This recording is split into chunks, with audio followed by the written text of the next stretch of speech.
আপনারা দেখছেন NN news 24। কর্মী সভার শেষে কালী মন্দিরে পুজো। বড় মহলায় তৃণমূলের সভায় যোগ দিলেন সাংসদ শতাব্দী রায়। নির্বাচনী আবহে সংগঠন মজবুত করতে বীরভূমের করিধা অঞ্চলের বড় মহলা গ্রামে তৃণমূল কংগ্রেসের উদ্যোগে আয়োজিত হলো একটি কর্মী সভা। সভায় উপস্থিত ছিলেন বীরভূম লোকসভার সাংসদ শতাব্দী রায়। তৃণমূল কংগ্রেসের পক্ষ থেকে আয়োজিত এই কর্মী সভায় যোগ দেন সিউড়ি বিধানসভা কেন্দ্রের তৃণমূল প্রার্থী উজ্জ্বল চট্টোপাধ্যায় সহ দলের একাধিক নেতা এবং কর্মীরা।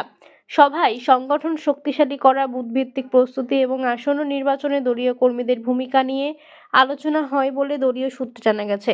কর্মী সভা শেষে এলাকার ধর্মীয় ঐতিহ্য বজায় রেখে বড়মহলা গ্রামের বড়মহলা কালী মন্দিরে পুজো দেন সাংসদ শতাব্দী রায়। মন্দিরে প্রার্থনা করে এলাকার শান্তি, উন্নয়ন এবং মানুষের মঙ্গল কামনা করেন তিনি। গ্রাম অঞ্চলে কর্মী সভা এবং জনসংযোগ কর্মসূচিকে ঘিরে তৃণমূল কর্মী সমর্থকদের মধ্যে উৎসাহ চোখে পড়ার মতো।